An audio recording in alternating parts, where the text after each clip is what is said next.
Ctení hostia, dámy a páni, nemali by sme zabúdať na tragické udalosti z 21. augusta 1968, ktoré sú súčasťou našej histórie tak, ako Slovenské národné povstanie a 17.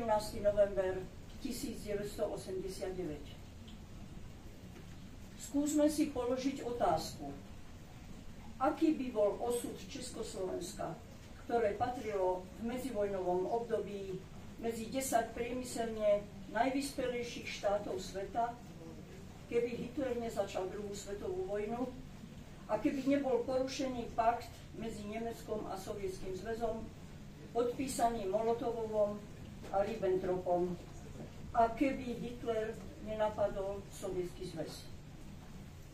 Bývalé Československo by sa v tomto prípade nikdy nedostalo do sovietskej sféry vplyvu a jeho hranice by ostali rovnaké ako pred Mníchovskou zradou v roku 1938, kedy bola jeho súčasťou i Podkarpatská Rus. Žiaľ, po prevzatí moci komunistami za nerastné bohatstvo uránovej rudy nestalo sa zdrojom blahobytu pre našich občanov, ale korisťou pre Stalina a ďalšiu expanziu marxistických revolúcií do sveta. 2 roky pred nástupom Alexandra Dubčeka do funkcie bolo Československo ekonomicky ešte na úrovni Rakúska. Avšak tak, ako Benešov dekret o vzdaní sa Podkarpatskej Rusy, rovnako podpis zmluvy v Čiernej nad Tisou 29. júla 1968 znamenal už len ďalšiu zradu na občanov bývalého Československa, urýchlenie vojenskej agresie, ekonomický úpadok, na ktorý doplácame dodnes, a následnú 23-ročnú okupáciu. Dnes o auguste 1968, tak ako do novembra 1989, mnohí nechcú počuť, pretože časy prevracania kabátov sa nehodia do scenára.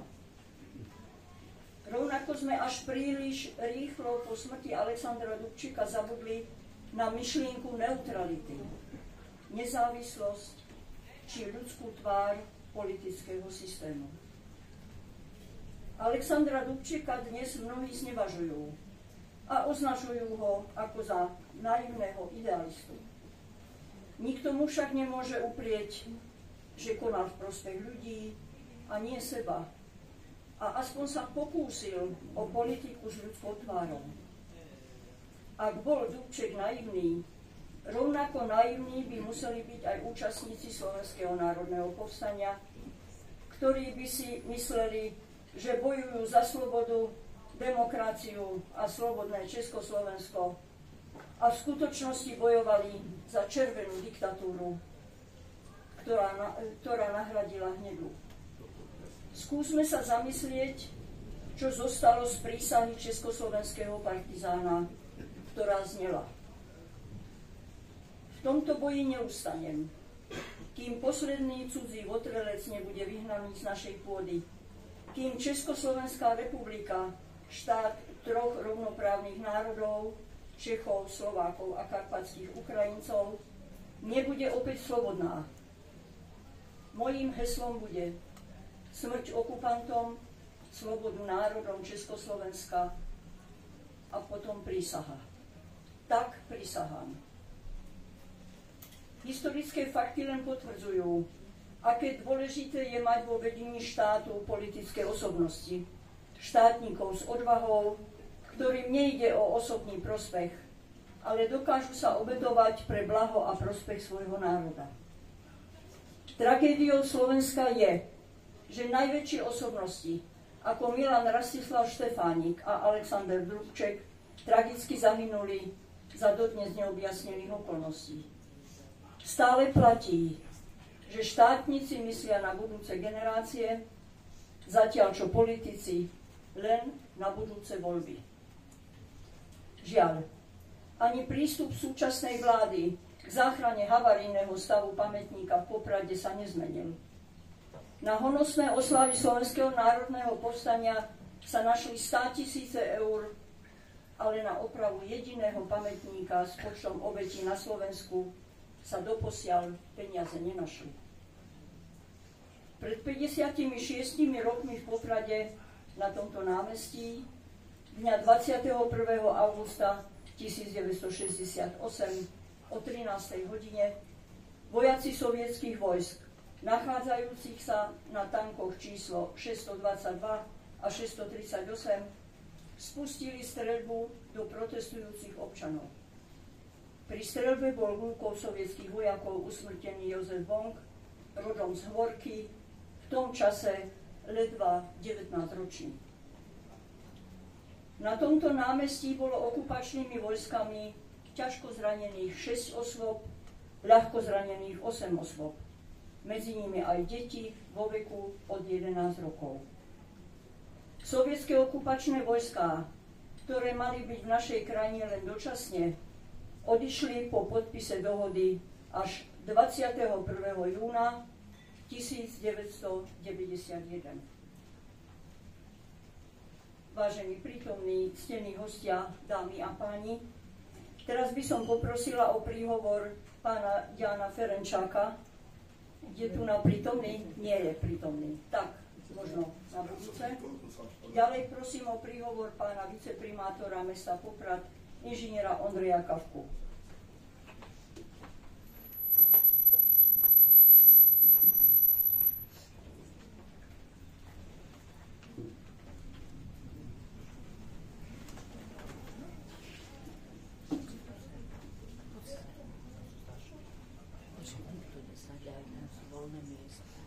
Prajem pekné popoludne, milí občania a hostia. Vážení prítomní, dovoľte, aby som v prvom rade ospravedlnil neúčasť primátora mesta Poprad, pána Antona Danka, ktorý z dôvodu pracovnej vyťaženosti nemohol sa zúčastniť dnešnej pietnej spomienky. Noc z 20. na 21. augusta ostane navždy pamätná. Vpád vojsk Varšavskej zmluvy na naše územie s krycím názvom Operácia Dunaj znamenala následovnú 23 rokov trvajúcu okupáciu nášho územia a zvrátenie prebiehajúcich demokratizačných reforiem. Neinformovaní obyvatelia boli týmto aktom agresie šokovaní. Mnohí zastavovali postupujúce jednotky a snažili sa vojakom vysvetliť, že na inváziu nebol žiadny dôvod. Obyvatelia odstraňovali názvy ulic, stavali barikády, otačali smerové tabuláky. Odpoveďou okupačných armád na takéto akcie bola na niektorých miestach streľba do davu protestujúcich. Vojaci zabili a ťažko zranili stovky našich občanov. Obete na ľudských životov sme mali aj v našom meste Poprad. Našej krajiny sa zmocnili jedinci bez charakteru a nasledujúce tragické udalosti sa dotkli každej rodiny. Mnoho šikovných a vzdelaných ľudí emigrovalo do slobodného zahraničia. Tisíce ďalších vyhadzovali z práce alebo ich deťom bránili študovať. Nastalo potlačanie všetkých slobôd. Po krajine sa rozšírila beznádej, odovzdanosť, žiaľ a v neposlednom rade je to najhoršie, udávanie svojich blízkych. Dnes nie len, ale zároveň o to viac, práve v týchto chvíľach spomínajme na obete, nezabudnime na príčiny a dôsledky augustovej okupácie. Dnes tu všetci stojíme a dávame úctu všetkým, ktorí položili svoj život pri odpore okupačných vojsk v auguste 1968. Aj po 56 rokov je tento odkaz živý ako súčasť spoločnej pamäte skôr narodených. Nezabudnime teda na hrdinstvo a obetu a tento odkaz zanechaný minulými generáciami odovzdávajme ďalej. Ďakujem za pozornosť.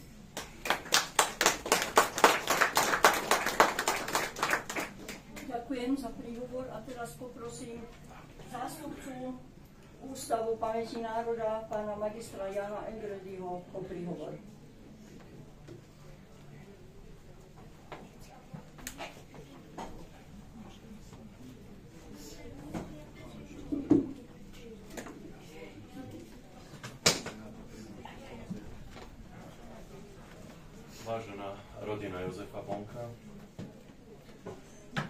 Vážení a milí dámy a páni, vzácni hostia. 21. august 1968 je významný míľnik v dejinách vlády komunistického režimu na Slovensku. Deň, počas ktorého invázia vojsk Varšavskej zmluvy do Československa jasne ukázala, že komunistický režim nemožno reformovať a dať mu ľudskú tvár. Išlo o významný míľnik v dejinách komunistického režimu u nás, ako by symbolicky ho rozdelil na dve vývojové etapy, trvajúce približne 20 rokov. Pre tú prvú bolo charakteristické podriadenie spoločnosti prostredníctvom masových perzekúcií, využívajúc pritom fyzické násilie a psychické mučenie. Symbolom tejto éry, tzv. 50. rokov, sú politické procesy sprevádzané vynúcovaním priznania, násilná kolektivizácia, vysťahovanie nepohodlných občanov, prenasledovanie cirkvi a veriacich, rušenie rehoľy. Pre tú druhú, ktorá prišla po okupácii, to bola skôr aplikácia sociálno-korupčných metód, výmenou za neangažovanie sa vo verejných veciach a konformitu s režimom. Za to všetko prišlo, tak povedať, sociálne zaistenie a utiahnutie sa väčšiny občanov za múry bytov a steny chát. Obe éry mali spoločného menovateľa. Vládu jednej strany, železnú oponu na hraniciach so západom, neslobodu, prenasledovanie nepohodlných občanov. Medzi týmito dvoma polmi a stále pod jednou strechou režimu stojí rok 1968. Ako symbol nádeje spojené s demokratizáciou, z ktorej ale prišlo rýchle vytriezvenie v podobe 21. augusta. Tá nádej totiž podcenila veľmocenskú realitu studenej vojny, aj ambície Sovietskeho zväzu a komunistické ideológie. Tá na dosiahnutie svojich cieľov nikdy neváhala použiť brutálnu silu. Nič lepšie neodzrkadľovalo skutočnú suverenitu a nezávislosť štátov v sovietskej sfére vplyvu, ako vpád vojsk Varšavskej zmluvy do Československa, prvý rukolapný dôkaz, ako v praxi funguje tzv. Brežnevová doktrína. A tak sa pred 56 rokmi zobudili občania našej krajiny do novej reality, ktorú im ešte niekoľko dní pripomínali tanky v uliciach našich miest. Treba však tiež povedať, že sa svoje nádeje nevzdali tak ľahko, ako by sa na prvý pohľad mohlo zdať. Brániť sa vojensky nebolo reálne, ulice miest však zaplnili tisíce odvážnych občanov, ktorí neváhali pri ohrození vlastného života protestovať proti cudzím vojskám. Vďaka odvahe ľudí napokon padol aj pôvodný scenár okupantov, o ktorom sa už dnes takmer nehovorí, ktorí chceli dosiahnuť robotnícko-roľnícku vládu namiesto obrodenej Dubčekovej vlády. Niektorí za svoju odvahu zaplatili najvyššiu cenu. Ich príbehy nám dnes pripomínajú pamätné tabule vo viacerých slovenských mestách, ako aj táto v Poprade venovaná Jozefovi Bonkovi a štatistike obetí augusta 68. Ďalší občania však utrpeli zranenia, iní si zasa z ulic odniesli pocit roztrpčenia a hnevu. 21. augustom 1968 však protesty neskončili. Prakticky po celý ďalší rok trval odpor obyvateľstva voči postupnému nastoľovaniu režimu, ktorý do dejín vošiel ako normalizácia. Ctení hostia, udalosti z augusta 68 nám ukazujú, že sloboda, ktorú dnes máme, sa rodila aj z utrpenia nevinných, ale aj to, že snahy o reformovanie komunistického režimu a jeho poručenie boli len ilúziou. Aby sa na pamiatku obetí invázie a komunistického režimu nezabudlo, Ústav pamäti národa systematicky pripomína ich zástoj v našom zápase za slobodu, mapuje príbehy obetí a pomenúváva zločiny režimu. Medzi ne patria aj udalosti z augusta 1968, na ktoré nesmieme zabúdať. Pretože národ, ktorý nepozná svoju minulosť, je odsúdený si ju zopakovať. Ďakujem za pozornosť.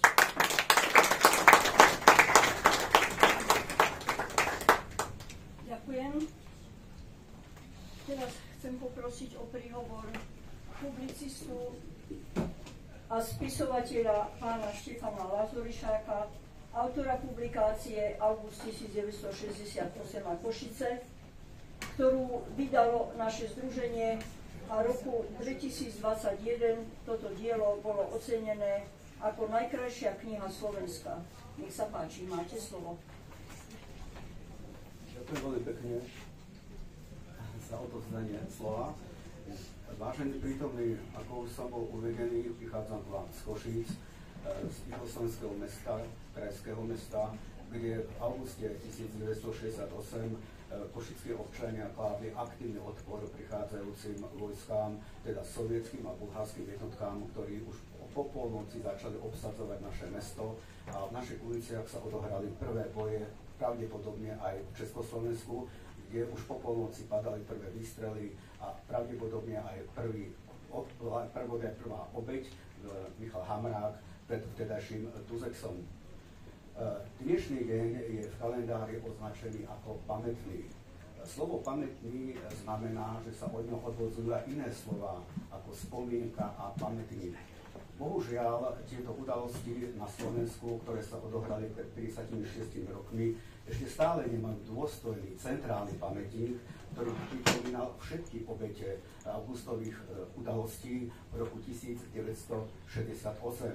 Ako bolo povedané, v Československu, v tej bol spoločný štát Čechov a Slovákov, bolo do konca roka 1968 zabitých pri poučných manifestáciách, protestoch asi 135-136 ľudí, niektoré údaje sa overujú, z toho na Slovensku bolo 41 obetí. Údaje mám z vynikajúcej knižky Prokopa Tomeka a Ivana Pečocha, Čierna kniha sovietskej okupácie v Košiciach. Do konca roka 1968, keď sa počítajú obete invázie vojsk Varšavskej zmluvy, ďalej už boli okupanti Sovietskeho zväzu, teda sovietskej armády, to bola stredná skupina sovietských vojsk. V Československu bolo zavraždených rôznych kriminálnych deliktov alebo autonehôd ďalších asi 267 ľudí.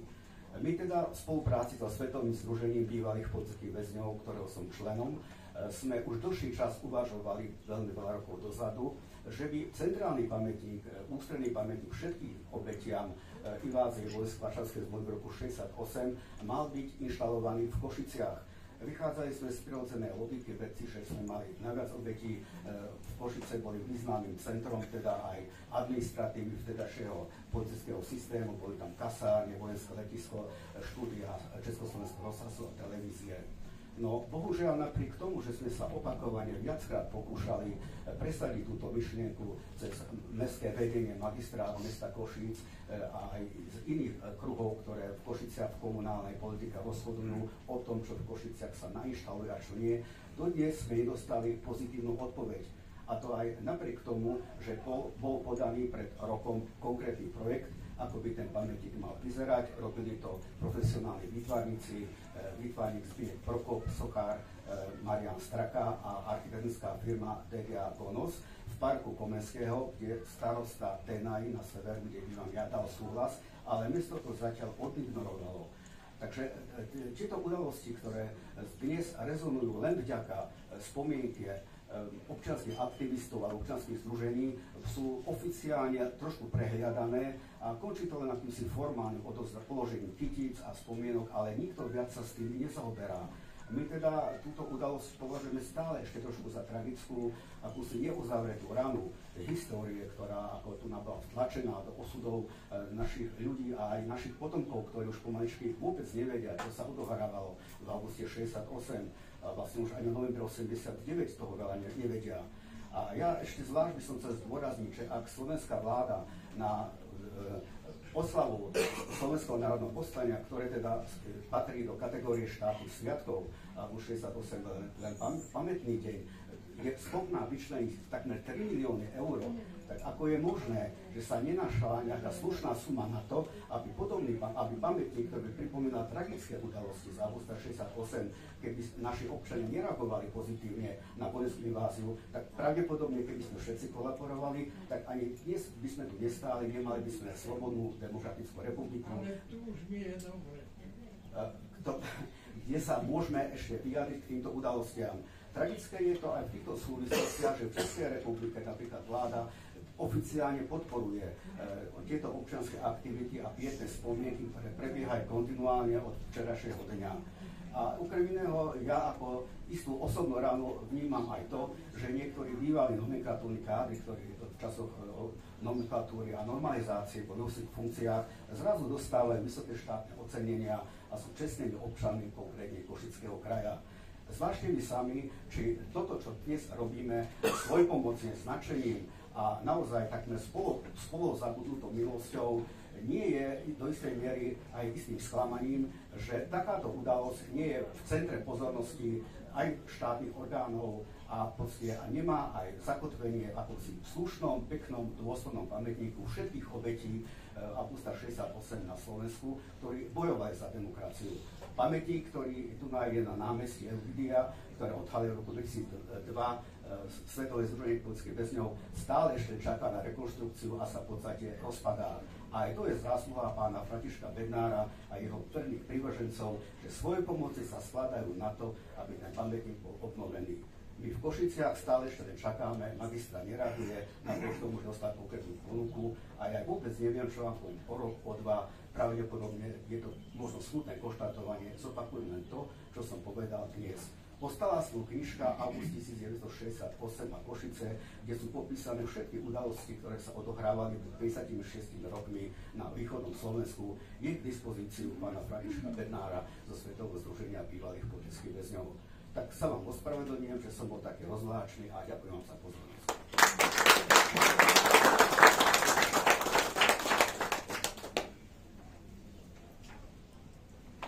Ďakujeme za hodnotné slova tohto príhovoru. A teraz je tu nám prítomný pán Štefan Martoš. Áno, tu som. Áno, pozývam vás. Áno, ďakujem. Nech sa páči. Chcem vás teda požiadať o príhovor.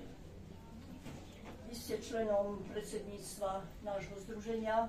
Ďakujem veľmi pekne. Nech sa páči.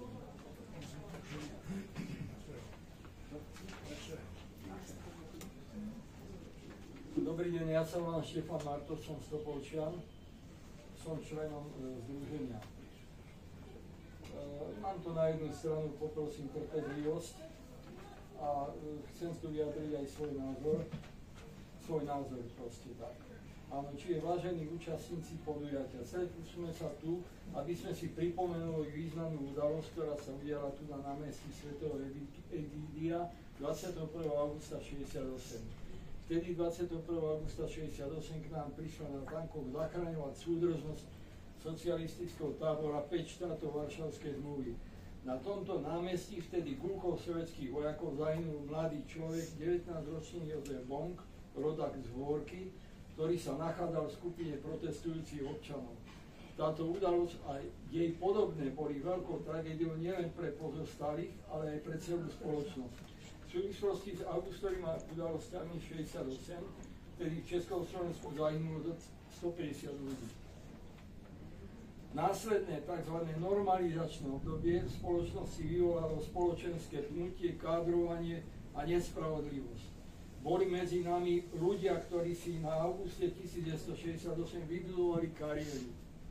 Boli medzi nami ľudia, ktorí nezapreli svoju česť a charakter, obetovali sa, čím dlhodobo trpeli ich rodiny.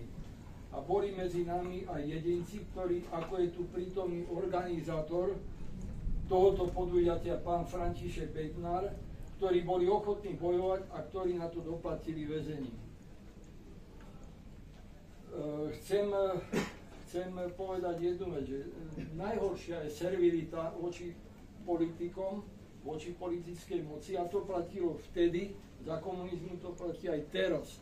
A to platí aj voči našej moci, ale aj voči Európe, teda svetovej moci. Tak. Áno, k tomu, aby človek chápal vývoj a stav vecí vo svete, musí poznať politické, ekonomické, hospodárske a historické súvislosti.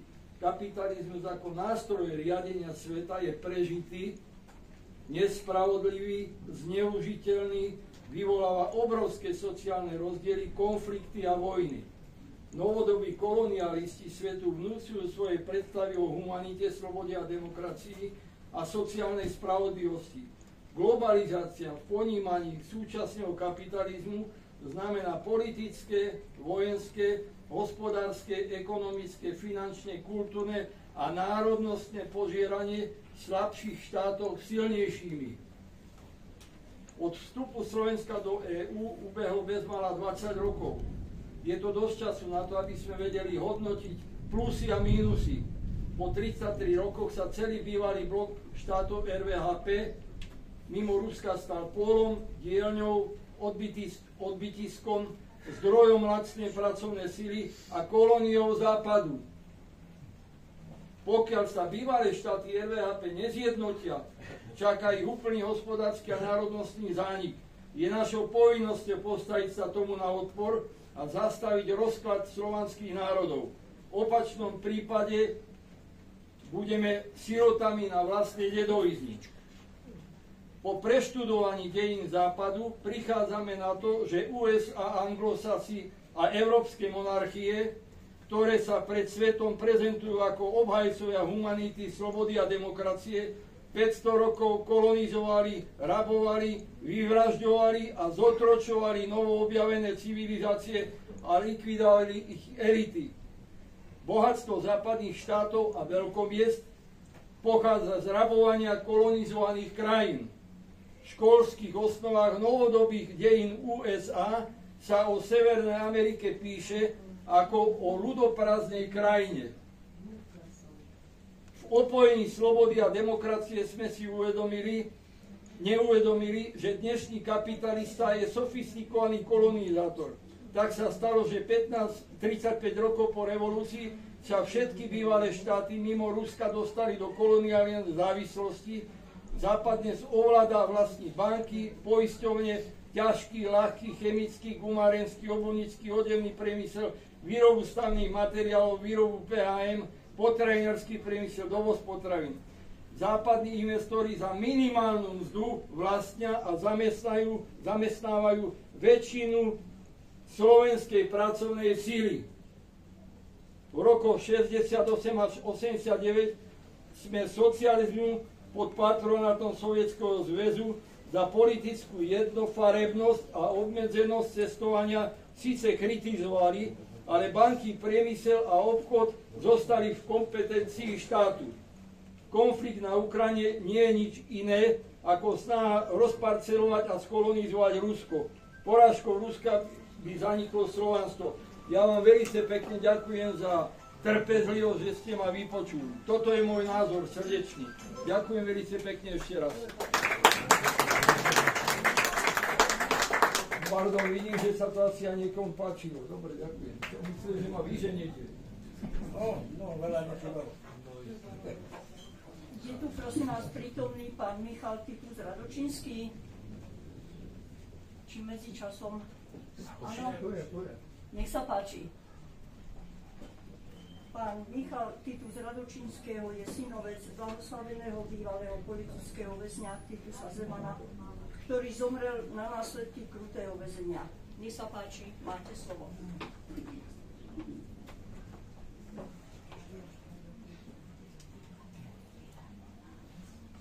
Ďakujem, že bolo možné prehovoriť. Pozdravujem všetkých prítomných, tí, ktorí boli politickými režimami v minulosti nejakým spôsobom utlačení alebo prenasledovaní. Ja budem hovoriť len svoje osobné spomienky, nebudem hovoriť, odznelo všeobecne o tom 68. roku veľmi veľa a tie časy, ktoré tu vlastne prebehli a dej toho obsadenia našeho štátu a tedy spoločného štátu bol v podstate neľudský, lebo išiel proti zmýšľaniu obyvateľov tohoto štátu. Tak sa stalo, že v mnohých mestách sovietské vojska násilne obsadzovali územie, ako sa to vo vojne deje, lebo oni si mysleli, že tu je vojna. Čítal som papier, ktorý dostali leták pred vstupom do nášho štátu, keď sme sa s nimi bavili a snažili sme sa im vysvetliť, aký je stav a že v podstate je to pomýlené, že sem došli. Tak sa stalo, že oni boli pomýlení informáciami a správali sa ako pomýlení ľudia. A A to spôsobilo, že naozaj zabili mnohých obyvateľov bývalého Československa cez Poprad, Košice, Trenčín, Bratislavu. Sám som, poviem určitým spôsobom, mal šťastie, lebo pred univerzitu som došiel asi 3 hodiny po stavbe, kde skosili guľky 3 ľudí. Ako chalani sme sa dohodli a zaniesli sme na pohreb Danky Košanovej veniec, ktorý na naše prekvapenie zavesili na kríž, na hrobe, lebo boli na ňom stuhy vyjadrujúce štátnu príslušnosť. Ako to bolo povedané, som synovec dnes už blahoslaveného Titusa Zemana a od narodenia som si zvykal na to, že v našom štáte sa dostali k moci ľudia, ktorí bezcharakterne sa snažili udržať si moc, utláčali všetkých ľudí, ktorí trošku slobodne sa snažili rozmýšľať, utláčali vieru.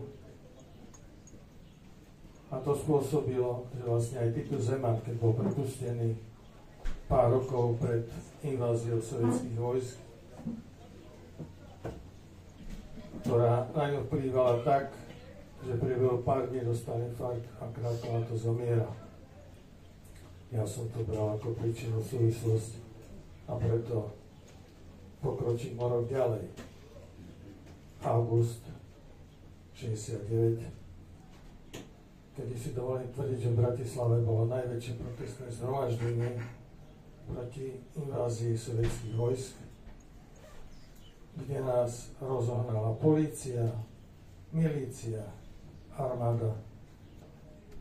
Bolo zatknutých veľmi veľa ľudí a v náväznosti na to sme boli sledovaní, predvolávaní na políciu alebo navštevovaní priamo doma s tým, že sa nám vyhrožovali, že čokoľvek budeme robiť, bude považované za porušovanie zákona, lebo veľmi rýchlo zbadali v tom 21. auguste 69, že opomenuli jednu maličkosť. Nezakázali zhromažďovanie. Bolo to pre nich memento, takže už v noci z 21. na 22. augusta 69 bol uzákonený tzv. Obuškový zákon, ktorý umožňoval veľmi jednoduché prenasledovanie ľudí, ktorí nesúhlasili s režimom, ktorý sa udržal vďaka sovietskému príchodu vojsk a nasledovala tvrdá normalizácia. Takže toto sú moje skúsenosti z tých návštev, kde ma vyzývali, aby som obesil republiku a aby som si veľmi dobre dal pozor na to, čo robím. A to, že som mal nasadeného agenta na sebe, to mi bolo povedané tým, ktorý ho spoznal. Ďakujem za pozornosť.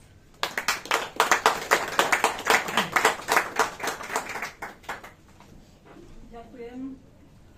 Vzácne spomienky, na ktoré nesmieme zabudnúť. Je to naša povinnosť. Na záver by som prosila pána Františka Bednára, predsedu Svetového združenia bývalých politických väzňov, o príhovor. Toto naše improvizované štúdium má svoj cvenk a má svoju milotu. František, nech sa páči. Ďakujem, vážení hostia, milí priatelia. Ja už krátko len na záver chcem povedať, že žiaľ, ako bolo povedané, ani 34 rokov po páde vlády jednej strany stále na Slovensku nemáme pamätník všetkým obetiam 20. augusta 1968. Tento pamätník, ako vidíte, múr, na ktorom je umiestnený, sa rozpadáva a hrozí o poškodenie. Preto už 2 roky sa snažíme oslovovať ministerstvo obrany bývalej vlády, ministerstvo vnútra, prezidentku Zuzanu Čaputovú, ktorý bola prezidentkou, Žiaľ, všetky naše žiadosti boli odignorované, nestretli sme sa s pochopením. No bohužiaľ, situácia sa nezmenila ani po voľbách v roku 2023. Uvidíme, či sa niečo zmení alebo nie.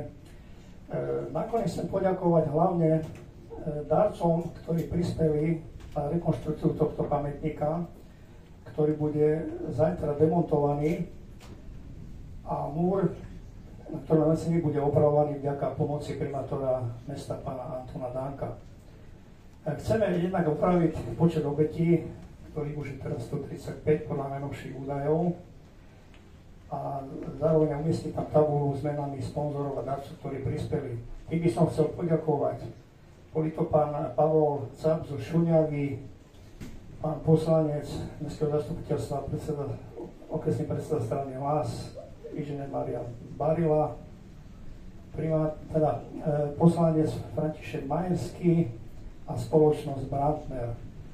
Vo verejnej zbierke, ktorú sme vyhlasili cez neziskový fond Donio, sa vyzbieralo len 501 eur od 13 anonymných dárcov. Žiaľ, pri tejto zbierke, na záver chcem povedať, sme sa stretli často s nepochopením mnohých občanov, ktorí na statusoch na Facebooku nás doslova kritizovali, že čo to vlastne robíme, na čo sa angažujeme za to. Však tie sovietské vojska nás oslobodili a zachránili pred rozkradnutím štátneho majetku a privatizáciou, ktorá by už vtedy prišla. Hej. No tak čo k tomu povedať? Hej? Ja poviem toľko, že za to určite nemôže Alexander Dubček, v akom stave sa dneska nachádza slovenská ekonomika a bývalé štátne podniky. Takže toto ma mrzí, no a verím, že sa nám spoločne vďaka prístupu mesta Podkap podarí tento pamätník zachrániť. Múr bude opravený zatiaľ provizorne do rekonštrukcie celého námestia svätého Egibia, ktoré sa už pripravuje. A v súvislosti s tým bude opravený aj celý tento múr. V akom horizonte zatiaľ neviem povedať. Čiže aby sme to aspoň zatiaľ takto nejak zachránili, tak sa to zrobilo provizorne. No a verím, že spoločne sa nám to podarí. Ďakujem za pozornosť.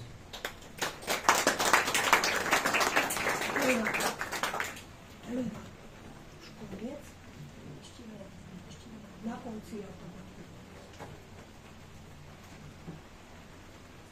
Vážení prítomní, ctení hostia, dámy a páni, vypočuli sme si spústu údajov, ktoré sa nás dotýkajú. Nezabudnime a snažme sa, aby cez vzdelávanie súčasnej generácie sa nezabúdalo na tieto tragické dni našej spoločnosti. Žiaľ, keď sa pýtame mládeže, či vedia vôbec o týchto udalostiach niečo, bezradne sa pokrčí plecami a ide sa cynicky ďalej. Takže máme čo robiť, aby sme udržali túto tradíciu tohto nášho každoročného stretávania sa a veríme, že a máme nádej teda, že po znovu inštalovaní tohto nášho pamätníka, ktoré sa uskutoční povedzme do roka a do dňa, ako sa hovorí, že sa stretneme pri 57. výročí okupácie Československá armádami Varšavského paktu. Teraz by som chcela poprosiť nás všetkých, aby sme si stíšili svoje vnútro a chvíľkou ticha si spomenuli na všetky obete okupácie.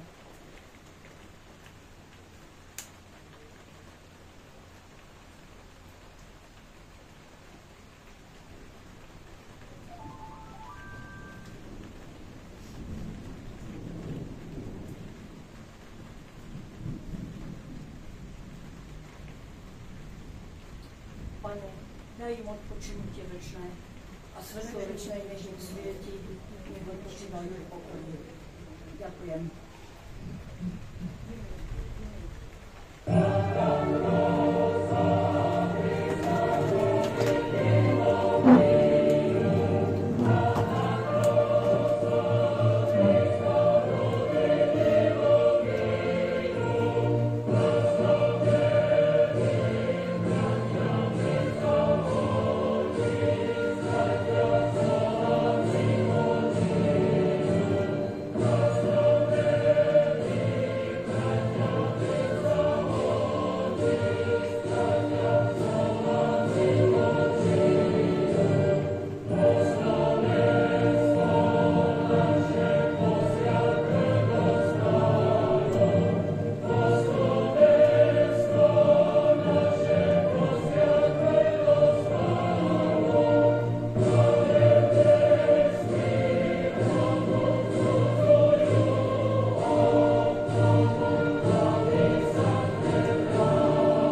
primátor, ctení hostia, dámy a páni. V mene Svetového združenia bývalých politických väzňov vám všetkým, ktorých oslovilo naše pozvanie, srdečne ďakujem. Touto cestou ďakujem vedeniu mesta Poprad a zvlášť pánu primátorovi Antonovi Dankovi za poskytnutie pomoci pri zabezpečovaní dnešnej akcie. Obete 21. augusta si plným právom zaslúžia našu úctu a nemali by sme na nich zabúdať. Boli to naši občania, ktorí túžili len po jednom, žiť v lepšej a spravodlivejšej spoločnosti. Pokiaľ, ak by mal niekto záujem o knihu, ktorá tu nám bola predstavená, je možné zakúpiť si cez naše združenie. A teraz vás všetkých pozývam na malú recepciu v reštaurácii. Zaiste nám zachutí, lebo to improvizované štúdio asi sme lepšie vyhľadli však za takýmto podmienok. Vence, ktoré chceme teda položiť, zatiaľ sa odrova sa odrobila z pršta. Môžeme aj cez Takže asi tak. Môžeme aj cez... Prítomný. No, nemôžem osloviť všetkým menom, pretože už som pozabudala tie mena. Ale veľmi pekne ďakujem všetkým, ktorí ste sa zúčastnili na dnešnej spomienke, pretože dnes je práve 56 rokov, kedy náš brat padol na druhej strane tohto námestia, keď sa chcel schovať pred streľbou, ktorú pustili v tanku. Ale bohužiaľ trafila guľka tak, že nebolo pomoci. My sme dostali telefonický oznám po 1 hodine, že náš brat padol v Poprade. Hoď sme nechceli veriť, pretože on bol kilometre preč na týždennej robote. Ale sme sa ako si dostali do Popradu a tak do Spišskej Soboty s mamkou som išla, pretože to bolo neuveriteľné, že on je tu v Poprade. Ale tak, že sme sa dostali potom horko ťažko do Spišskej Soboty,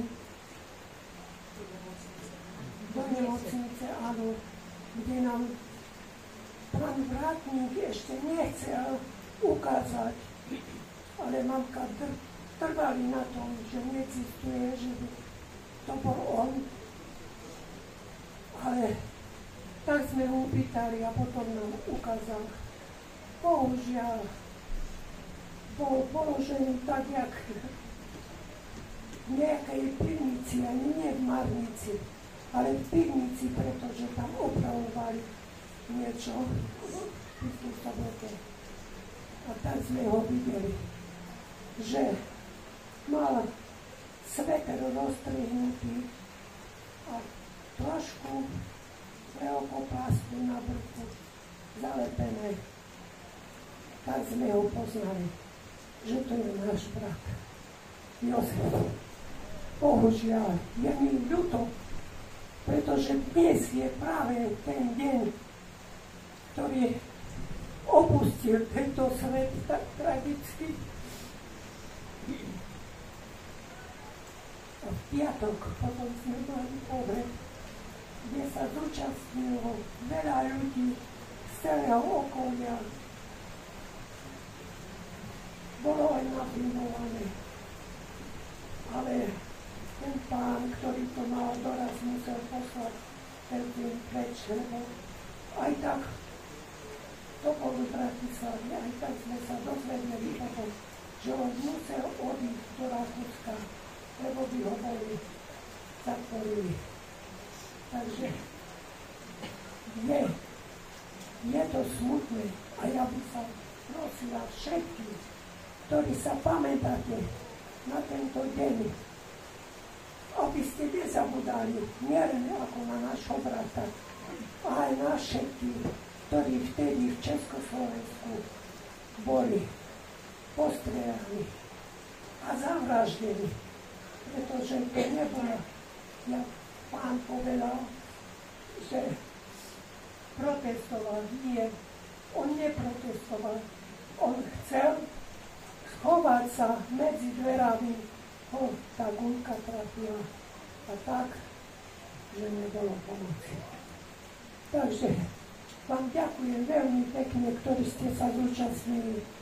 A ja myslím, že nebudete zabúdať na tieto dni, pretože my starší už vymierame.